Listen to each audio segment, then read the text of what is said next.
Hello, everybody. Welcome to AEW Weekly Wrap-Up for the week of April 3rd through the 7th. I'm your host, Ethan Black. Today, we're going to talk about the shows from this past week. I'll also give you quick previews of tonight's Rampage, Battle Belt 6, and also talk about Ring of Honor that happened last night. So we'll just get into that right now. So we'll kick it off with Dark Elevation from April 3rd. This was taped in Orlando, Florida,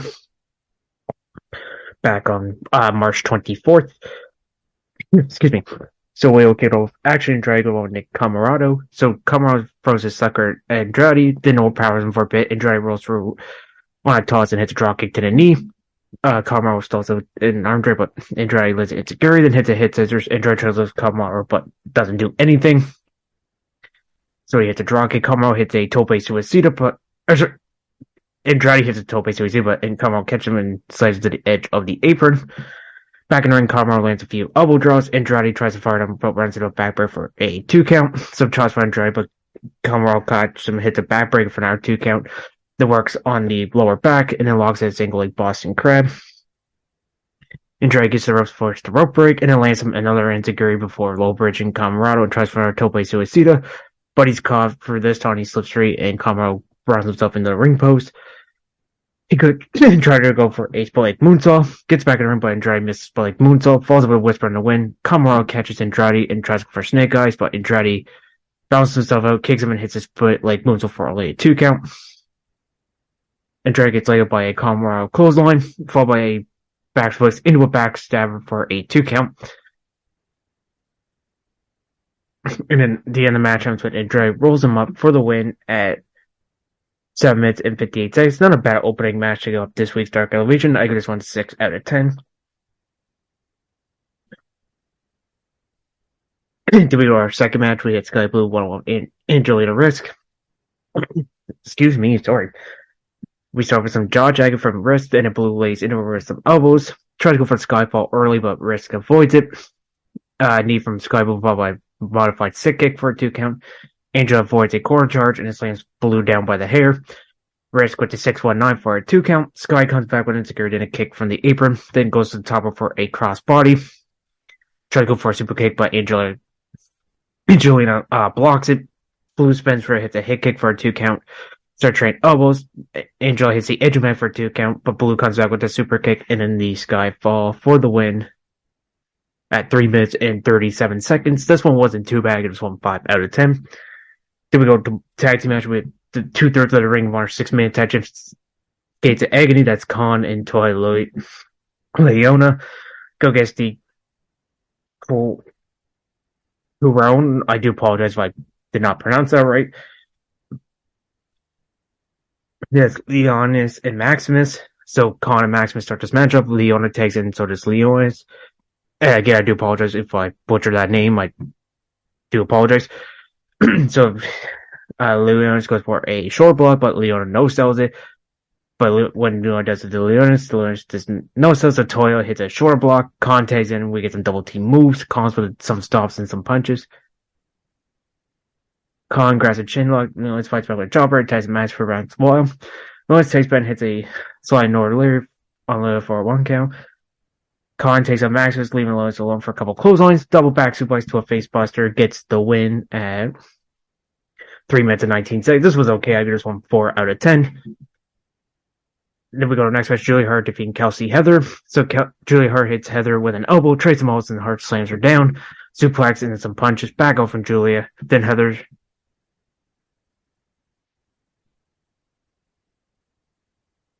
hits a split stern and then looks for a second rope moonsault but misses. So Julia locks in the Heartless for the submission win at 2 minutes and 44 seconds. I give this one 5 out of 10. Then we go to our next match. We got Kip Sabian going with Leon Ruffin. So Sabian avoids a knuckle lock for a bit, then they lock up. Sabian and Leon Ruffin trade some arm Ragnars and escape. Then we get a standoff. Then we get a knuckle lock up and the test of strength, but Sabian switches to a takedown. Then stomps the elbow of Leon. So Ruffin hits the ropes for a bit, but Sabian cartwheel in an arm drag. Then Sabian tries to go for a dive, but he fakes it. So then he plays with the crowd for a bit. Leon avoids a cheap shot, then bounces around the ropes, avoids Sabian and hits a drop kick to the clothesline out of the ring, and then hits a tope suicida. Back into the ring, Ruffin plays with the crowd, which allows Sabian to recover and hits a kick. Tries to go for a suplex, but Leon avoids it, and the Trey carries until Sabian hits a punt kick. Then we get some heel work from Sabian. Then he walks in the modified rings at Sarn, but Ruffin won't tap out, so Sabian has to break it up after a roll up. Sabian hits the up and over stunner, then a senton into the corner. Leon gets a 2 count off a small package, then goes for a boot to try and fires it with an elbow. Then he starts in the ropes, but Sabian blocks a cutter. But he got laid out with a Pele kick. Ruffin gets a 2 count off a jumping cutter. Sabian with the brainbuster knee strikes, and then the Deathly Howls for the win at 7 minutes and 16 seconds. This was a fun little match. I give this one 7 out of 10. And in match number 6 of the show, we have Lance Archer going on with Bryce Cannon. Archer messes with Cannon's hair, then knees him in the face. Cannon rolls out of the ring where Jake Roberts is a short and clothesline, while Archer distracts the referee. Archer with some corner elbows and some chops. Cannon tries to fight back with some kicks, but gets booted down. Archer with the chokeslam, followed by a lariat for the quick win at 2 minutes and 15 seconds. I give this one 4 out of 10. Then our main event, a non-title match. This is an eliminator match with the World Tag Champs, the Guns, Austin Cole. They'll get the Infinity as Carly Bravo and Sean Dean. So the Infinity win, they get a World Tag Team title match. So Austin Gunn and Sean Dean starts off with a little bit of stalling before they eventually lock up. Austin with a snap mirror, then he celebrates. Sean Dean with an arm whip, then he celebrates, and we get a double posing. So Colin Gunn takes in, and we get more poses. Carly Bravo takes in, and he poses well. So Colin tries a cheap shot, but Bravo counts an arm whip, then takes in Dean. Then we get a double shoulder block, followed by a attempted wishbone splitter. Austin tries to break it, but both of the Guns got hit with the double wishbone. Austin gets a cheap shot on Sean Dean, and then Colin hits a clothesline. Austin takes back and starts Brown with Dean on the floor. Colin takes back and Dean takes a double move of offense. Austin gets back in the ring, then he logs in a chin lock. Sean Dean comes back with a jawbreaker to counter. Colin takes in, tries to stop Sean from taking out to Bravo, but eventually Dean lets a kick and takes in Bravo. Bravo runs well for a big corner and neck breaker to Austin. Then he dives under the Guns on the floor, then a jumping cutter for a 2 count. Colin falls the move, then keeps getting rolled up, but the referee is distracted, so Austin hits a famouser, but then Colin goes for the cover, but Dean breaks up the pin. Bravo with a double DT, then axe kick to Austin. Sean Dean takes back and he hits a splash for top rope, goes for the cover, but Colin broke that up. Bravo takes back and tosses Dean at Austin, but Austin avoids it, and then the Guns hit Bravo with the 310 to Yuma to score the victory at 9 minutes and 20 seconds. Fun little match here. I give this one 7 out of 10. Gives Austin and Colin some momentum heading into their titles for its AEW careers match on Dynamite against FTR. But since the Fairy lost, they don't get the World Tag Team title match. Overall, not a bad episode of Dark Elevate. This is actually a rare time they did not film this before Dynamite. But out of this show, I say check out the Action Dragon Nick Camarano match, the Kip Sabian Leon Ruffin match, and the main event. That's the only 3 I'd say recommend checking out. But that was Dark Elevation. But overall score for this show, I give this one 6 out of 10. Now we will go to Dark on April 4th. This was also filmed at Orlando, Florida as well at Universal Studios. So we kick it off with AR Fox going with Peter Avalon.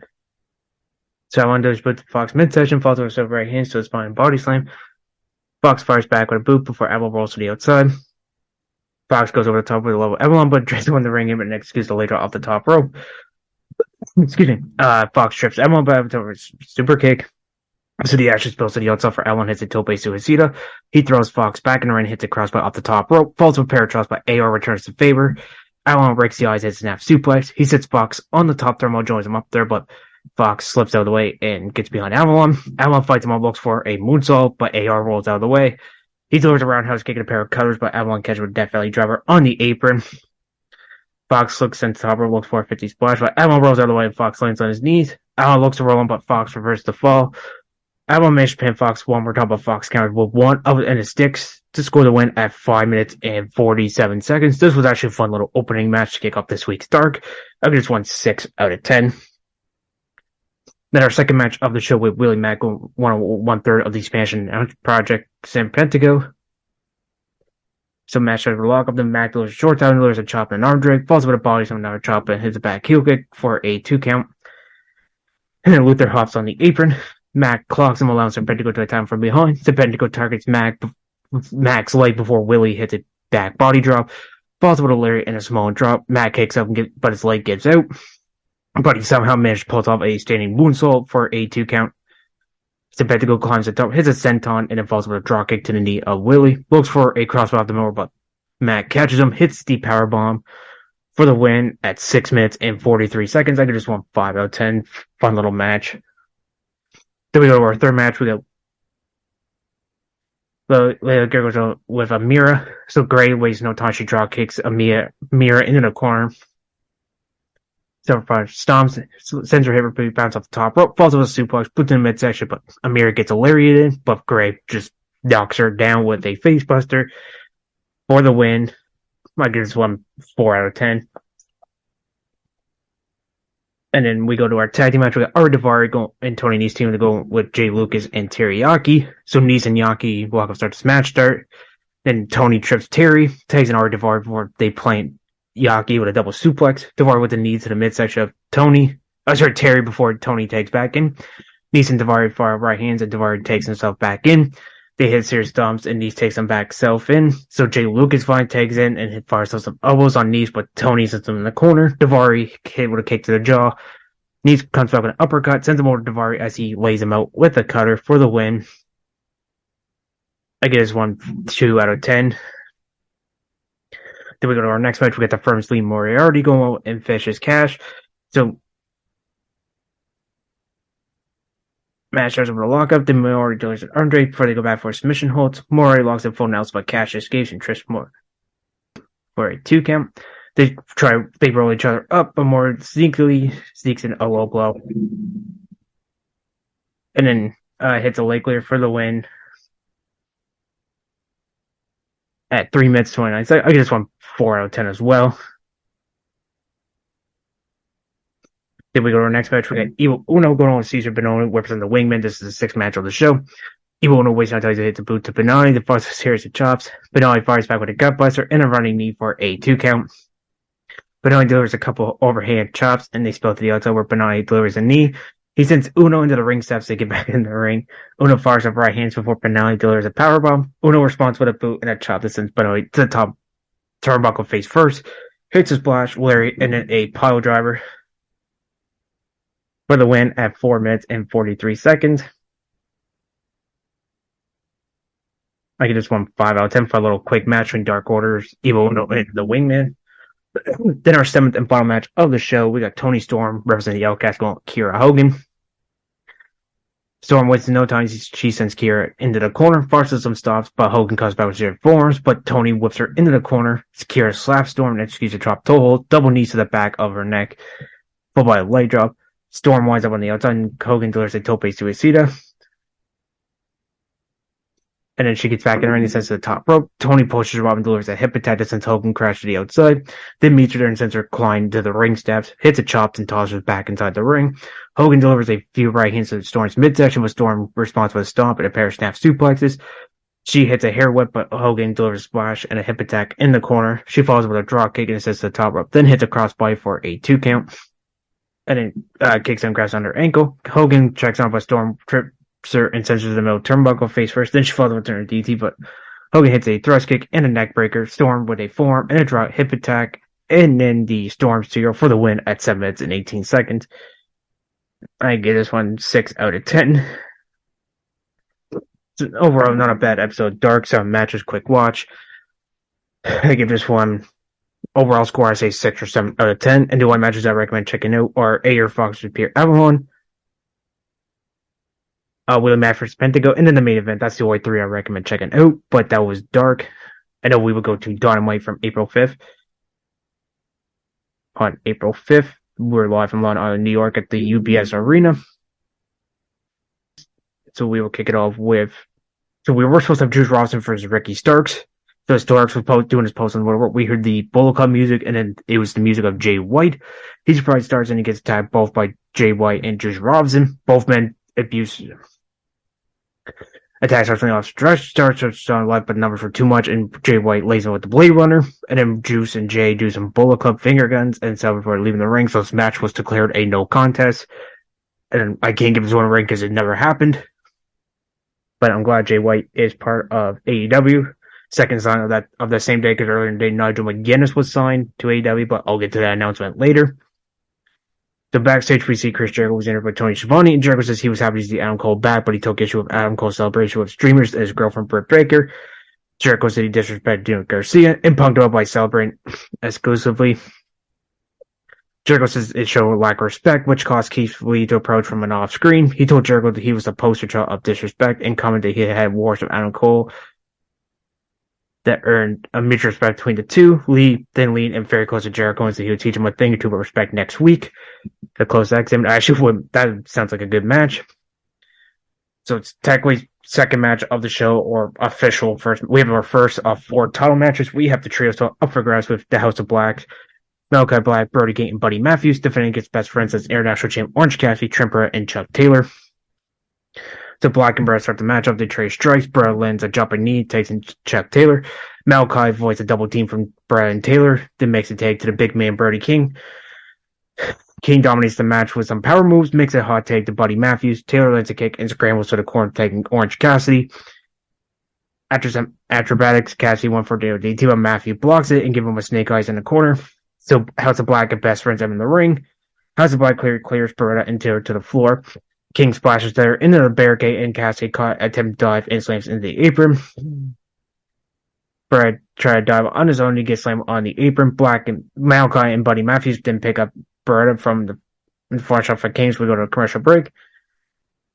After the break, Cassidy took Malachi Black out crossbody, then avoids a spear from King, which isn't for the ropes and lands on Malachi and Buddy Matthews. Best friends hit a triple team chokeslam powerbomb combo on Malachi for a 2 count. Buddy hits a strike on Cassidy. King lands a body smash on Beretta, and Chuck Taylor clears Buddy and Brogan from the ring. Cassidy hits a stun gun millionaire on Malachi, takes out the Beretta. He hits a Lair and a Apollo driver.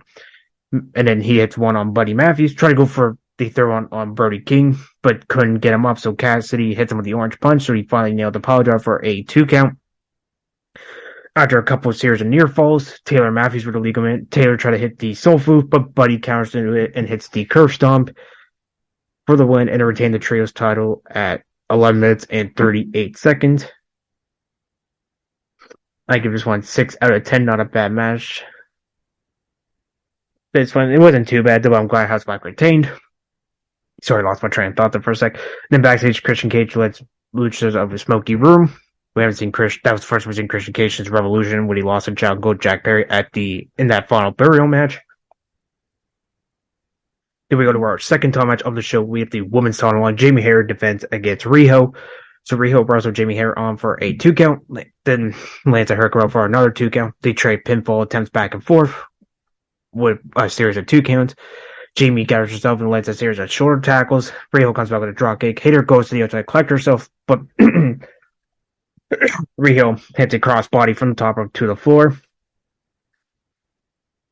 Hayter used her power again, gain control by hitting a gutbuster for 2 count. Then both women end up on the apron. Hayter hits a kick to the head, and then after trains them back and forth, Hayter nails Riho with the Uranagi. That's into a commercial break. We come back from break. Hayter dominates throughout the break, and Riho comes back with a Tiger Fang kick or 619, and then a top rope splash for a 2 count. Follows with a series of dragon suplexes for another near fall. Riho goes up top and misses with a double stomp. Hayter hits a series hits it Yoshigoroshi for and full by CD Leary for a 2 count. So they both ended up on the top rope. And then Hayter pulls Riho down the ring superplex. She picks Riho up for a brainbuster, but it got reversed from a spike DDT. Both women got her feet and start trading punches. Hayter lands a heavy strike and stacks at Riho for another 2 count. Hayter picks up Riho and plays her on the top rope, then turns her back to Riho to sit on the top rope, but Riho broke free. Pulls her off top rope with a Hurricane. She follows it with a double knee strike. Hayter got her leg on the ropes for a 2 count, and then Riho lands some punches to the back of the head. Riho avoids Haterade, Tenda backs up, but Hayter blocks and lands a Lair for another near fall, and falls up with a Haterade for the win to retain the title at 12 minutes and 5 seconds. These two have never had bad matches. I give this one 7 out of 10. Excuse me. Now after the match, Jamie Hayter bows and shakes Riho's hand while she covered on the mat. Then we go backstage. The Outcast told Jamie Hayter not to get too comfortable with women's title because they're ready to take control of the division. So Renee Paquette reminded them that there were 3 of them and 1 title, and it wasn't concerned. Then we go back inside the arena. We see JS's Matt Menard, Angelo Parker, and Jake Hager. So it's a great day because the Acclaim are joined the JAS. Speaking of the Acclaim, Billy Speaking of the Acclaimed Billy Gunn, they come up to the ring. Matt Castro raps how being back on Long Island, and Jericho was more full of shit than George Santos. Parker then announced that we'll have an 8-man tag match on Rampage, put the four-on team together. Menard and Parker were about to scissor, but Billy said leave it to the professionals, and him and Andy Bowens scissor to close out. I wasn't a big fan of that segment. Then we go to a video package of the MJF Day and Oyster Bay Long Island was shown as he got to a key to the city in a plaque and he gives an interview to local news. Then we got a big band sound from the Mike Rogers band that played AEW World Champion MJF into the arena. He walks in, he was celebrating the greatest day in the world and the most magical place on earth, Long Island, New York. Then he broke at some lounge music and centered from the crowd with Pennies from Heaven from the Bing Cosby film. I was saying it from the 1930s. MJF makes his way to and met the supervisor of Oyster Bay Town, Joseph Saldino. In the ring, the crowd bully louds as MJF begs him not to ruin this for him. So Dino delivers a boilerplate political speech and then presents MJF with a key to Long Island. MJF released Broom from the ring and said he was a great honor and promote the crowd so he deserved it. MJF said there are others who don't deserve it, namely Darby Allin, Jungle Boy, and Sammy Guevara. He said the only Jungle Boy ever deserved growth is one or not in a tiny private area. MJF told some childhood stories. He's saying he has ADD. I have ADHD, so I could relate to MJF. Told a story about a teacher named Mrs. Benedict that would never cut him a break. She would tell other students not to be like him when he couldn't answer questions on the board. MJF explained that he would often daydream about wrestling. Told her as much when she asked for his brainwash during class. Miss Benedict told him he was on a high like you. No. He went to let her know her math was a little off. He continued and told the crowd not to be a stupid B word, then informed the crowd that if they were struggling in school, they could be whatever they wanted to be except for him.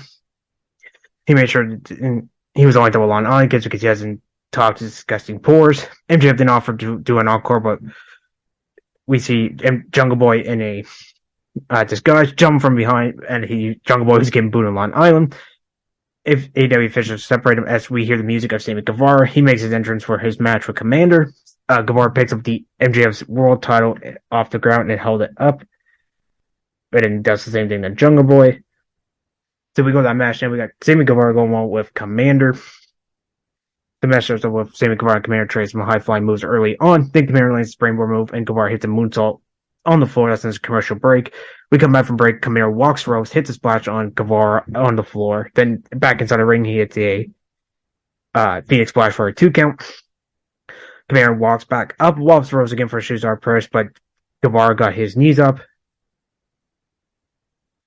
Guevara tried to go for GTH, that's basically reverse GTS, but Commander avoids it, hits a kick to the chest. We see Darby Allin was watching on the bleachers, I guess the roof of the arena. Commander tried to go for his walk the ropes again, but he got caught into a cutter, and then Guevara lays him out with the GTH for the win at 8 minutes and 14 seconds. This one wasn't too bad. It was the calm down match after the MJF segment. I give this one 7 out of 10 as well. So after the match, Sammy Guevara cuts a promo. He says he did some AEW World Champion MJF never does on TV, and that's wrestle.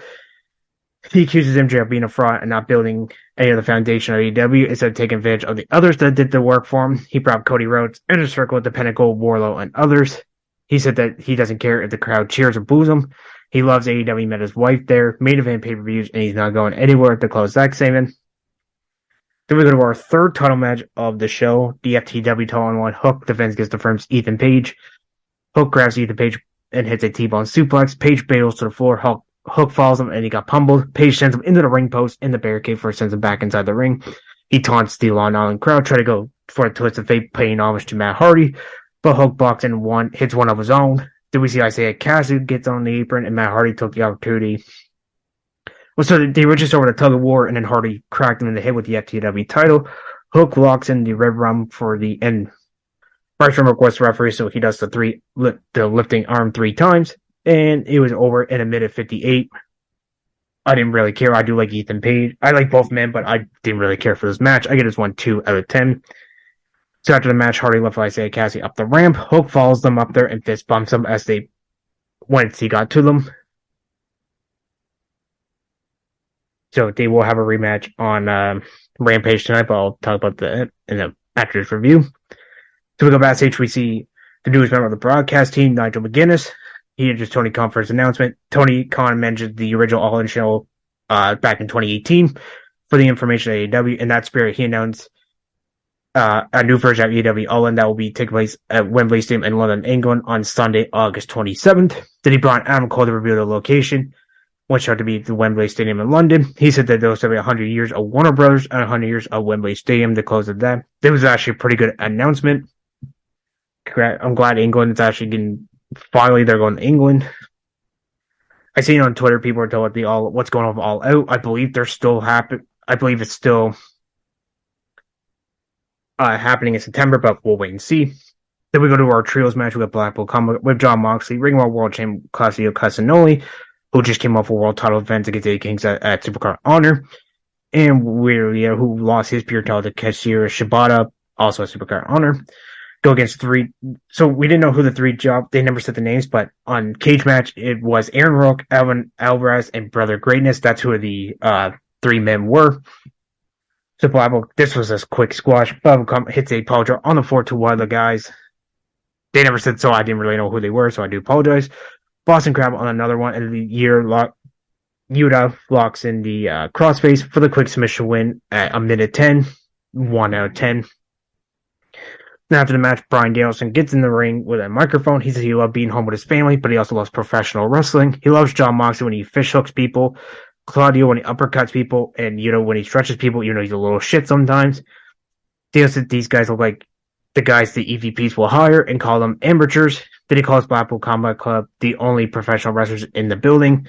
Then we hear Heyman Page music. He comes out in the ring by himself. Then he punches Moxley, but the numbers were too much as Yuta, Castagnoli, and Moxley all attacked him.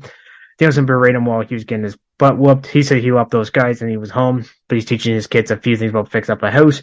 He has a screwdriver in his hand and says the house at All Elite Wrestling needs some cleanup too. Then Danielson took the and it looked like, I think it was supposed to be for the odd, but the camera missed it, but I mean, fair.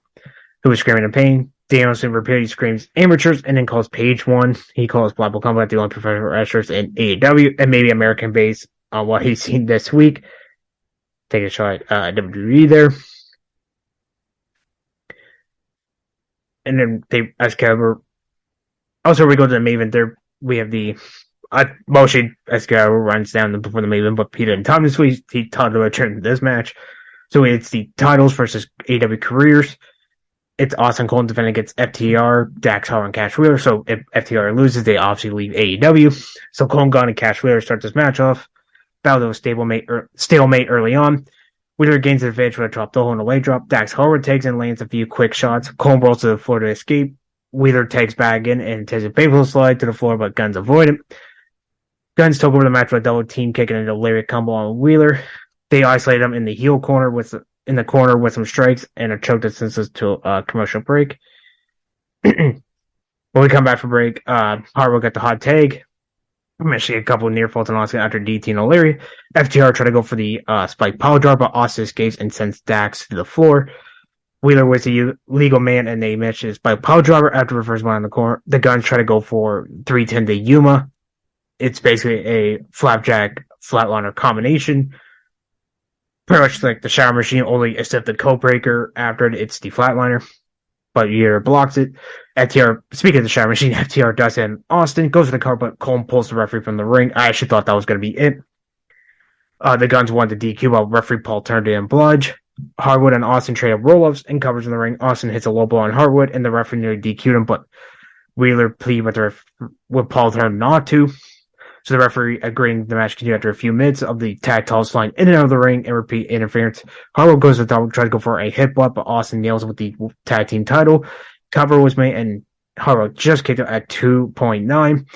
Guns try to go for another 310 to Yuma, but Wheeler jumps off the top rope and grabs Cole as it was on the flip as FTR, as Dax rolled up Austin, as FTR had the Guns in a double roll up to get the win and retain their spots in AEW and also win the tag team titles at 13 minutes and 56 seconds. Honestly, this was okay. It was a little clunky. I give this one 5 out of 10, but I'm glad I kind of figured they were going to win, but I'm glad they are the tag team champions. And then they celebrated as Mark Briscoe comes down the ring, and then that was the close of Dynamite. Overall, I give this one 7 out of 10. And honestly, the only matches I say check out is the women's title, the trios title match, the women's title match, and Guevara vs. Commander. That's the only 3 I say recommend checking out. But that was the reviews. So tonight on Rampage, this is a doubleheader as we're Rampage and Battle of the Belt 6. So we have an 8-man tag team with Andrew Parker and Matt Menard of Jericho Appreciation Society. And the Acclaim, Anthony Bones, Matt Castro go against 4 people to be determined. And then Jay goes on with Julia Hart. We have a rematch for the FTW title, but this time it's FTW rules. Hook defense against Ethan Page. Basically, FTW Taz had to go on Twitter. It's basically a false count anywhere match. Anything goes. And then Darby Allin goes with Lee Moriarty. Then after we got Battle of the Belt 6, 3 title matches, we got Orange Cassidy defense the International against Judicico, Jake Cargo defense the TBS title against Billy Starks, and Lucha Bros defend the Ring of Honor World Tag Team titles. They won them at Supercard Honor in a ladder match. By the way, send my prayers to Dante Martin. So they will defend the World Tag titles against TNT Chain Powerhouse Hobbs and QT Marshall. And then I'll run down Dark. So next week on Dynamite, as of right now, we have Keith Lee versus Chris Jericho, and then Dark Elevation. I'll run down that card right quick. So we got Jake Hager, Matt Menard, and Andrew Parker of Jericho go against Zach Clayton, Jack Thomas, and Mike Magnum. We got from DT Pro Wrestling, we have 30-second commit. We have Kachimata, Mayo, and Yuki Ino go against the Butcher, the Blade, and Kip Sabian. The Renegades, Sharon and Robin, go against Nala Rose, Maria Shafir. Dark Orders, John Silver, Alex Rounds, and Uno go against Alvin Alvarez, Brock Greatness, and Aaron Rourke. The first Big Bill and Lee Moriarty goes Wreck Lawless and Trax. Mikey Ito goes on with Ashley Du Bois. Hardy Party, that's Matt Hardy and Isaiah Cassidy, goes Bobby Lano and BRG. And Emery Sir goes with the Tokyo Joshi Pro Wrestling Princess Tag Team Champion and Princess Prince Champion Masuki. So that's 8 matches. So that is the AEW stuff. So I'll run on the Ring of Honor stuff right quick. So this is episode 6. This was the first show after Supercard of Honor. So we have the Ring of Honor Tag Team Champion, World Tag Champions, the Lucha Bros, team of Mark Briscoe. They defeat the Workhorsemen, Anthony Henry, Jay Drake, and along with Shane Taylor at 8 minutes and 44 seconds. Kashira Shibata makes his first title defense of the Pure Title. He defeated Christopher Daniels to retain at 10 minutes and 7 seconds. 6-man Tag Team Champ Brian Cage defeated Ortiz, 8 minutes and 14 seconds. Jay Lethal defeating Darius Martin, 5 minutes and 32 seconds. The Faction and Canales, Judicico, and Rush, they defeat the Inferi, Kari Bravo, and Sean Dean, 3 minutes and 41 seconds. Dion Garcia, who came off a loss against Hiroshi Tanahashi to Supercard Honor, defeating Tracy Williams, who came off a pre-show loss to Jeff Cobb. Will Nightingale, who came off a pre-show win over Miranda Ali's, defeating Notorious Mimi, 2 minutes and 1 second. The Righteous Dutch and Finta, who made the return at the end of the Supercard Bar pre-show after the Stu Grace and Slim J match. They defeat Steven Usher and Steve Somerset at minute 57. Kanellis Kitakashi coming off a pre-show win over Willie Mack. He defeated Tony Nese at 10 minutes and 25 seconds. In the main event for the Ring of Honor Women's title, Athena, who came off a title defense as Yuka Sakazaki, defeating another member of the Tokyo Joshi Pro Wrestling roster, Mayo Yamashita, by referee's decision, 13 minutes and 33 seconds. So out of this show, I say check out the women's title match, the Kasha versus Nice, and the Pure title match. That's the only three I recommend checking out. So that was the AEW Weekly Wrap-Up. That is the preview for the shows coming up and Ring of Honor. I'm your host, Ethan Black. Happy Easter and Good Friday if you're in Canada. I'll be back next week. Talk about the stuff, AEW shows and Ring of Honor shows from next week. Have a good day, guys. Stay safe. Thanks for listening to the WWE Podcast. Don't forget to subscribe on your favorite podcast app so you don't miss a show, or head to WWEpodcast.com. And for all of these shows ad-free, head over to patreon.com/WWE Podcast. Until then, we'll see you next time.